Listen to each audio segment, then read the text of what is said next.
Hello again, Andy with Handy Andy. Welcome to a quick run through. We're out today in the far reaches of Marietta over towards Kennesaw, looking at a gorgeous house built not that many years ago. That's probably new construction. This house is probably maybe 8 years old, probably. So you'll see a couple things on it. He's not sure if he's going to one coat this or two coat it.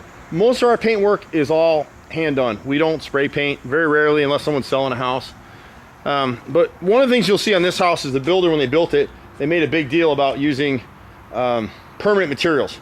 And so all of these windows and doors, everything around the house has been trimmed in vinyl. And one of the issues with vinyl on a house like this, you see how much sun this part of the house gets right here. See what's happened with this vinyl? They've tried to caulk it to hold it in place. The vinyl's warping. See how far it's moved from the heat? It's moved half an inch out. And so there's nothing you can do with that.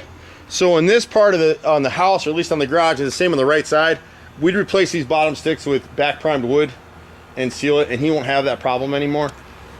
Anywhere you got a lot of sun in Atlanta, vinyl is going to warp, it's going to split, it's going to fade, it's going to crack over time. We don't use it.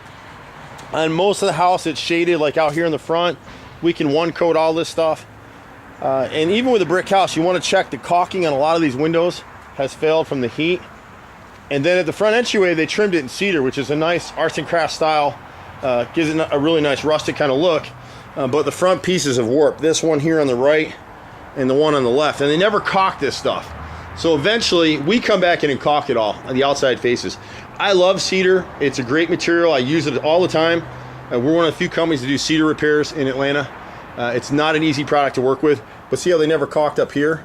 So eventually, it's going to rot all this out. Now, it takes about 15 years for cedar like this to rot, but it will rot, and all we need to do this time is just caulk these edges. So the boys will clear caulk it, and then they'll restain it and replace the left and fronts there. But the rest of the house looks great. He's had some windows replaced on the back, and again, because they're vinyl, they're taking a lot of heat, and they're warping and they're splitting. And so we get in these arguments all the time. This house, this side, the left side, is fairly protected, but you can see what starts to happen where they didn't caulk well here. Even though this is vinyl material, the water's going to get in here to the frame. So we need to spot caulk the house, come back in and hand coat it. See how this vinyl trim around here has stayed well. He's got a settlement crack up the side that we really need to take a look at and understand what's going on here. The house is settled right in this corner. When you get cracks going through 4 or 5 bricks and it doesn't follow the grout line, it means it's settled really fast. So they probably had construction debris or something in this corner and water got to it and it dropped. So it's just something we want to clear coat it from now to seal it, keep the water out of it, and just watch that line as time goes by. But these are the things that start to cost you in these houses. See the gap in the caulk at this left window? So when the Handy Andy boys are here, they go through, they re-caulk everything, and they'll come back. This is Hardy back here. And you can see when he gets back over here, he's replaced this window up here, and there's one around the other side. You can see right here where he's put in a new vinyl window. And the thing that kills me with these guys, all new construction is this way. See how this little piece of metal at the top of the window is flashing? That edge should be 1.5 inches, 3/4 inch to 1.5 inches past the edge of the trim. It's short, it's barely short of the brick mold. So what happens is water gets in there over time. You'll see lots of our videos where we're repairing this stuff. In this house, we won't be repairing the wood because this isn't wood, it's vinyl. But what's happening is that water is going somewhere. It's getting inside the framing of that house. And over time, they'll have mold issues. They may have termite issues at some point. They'll definitely have rot issues at some point, and nobody ever notices it. See the top right here? If I zero in on that, look, see the gap? Drives me bananas. And the new window that got put in over here, they should have used clear caulk, which is fine, but look what they did with the flashing. Because they don't know how to notch this Hardy plank properly, the flashing should be sitting out here, not bent around the corner.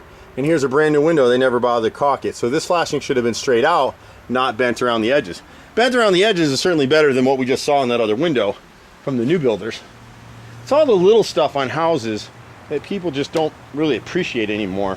And that's where Handy Andy comes in. This is a beautiful house though. I remember when this thing was for sale back in 2008 or 10 I think. And then we'll catch the top of this chimney cap over here on the chimney, see where we'll hit that with flat black Rust-Oleum. Beautiful house though. We'll be happy to work with them. We've been doing this stuff for 25 years in Atlanta. We just got Handy Andy on demand going. For all the little stuff, you can call us up for 2-hour blocks at a time to do your little handyman stuff, rather than have us come out and do estimates. You can reach us at 770-912-2829. I'm Andy. See you at the next house. Bye for now.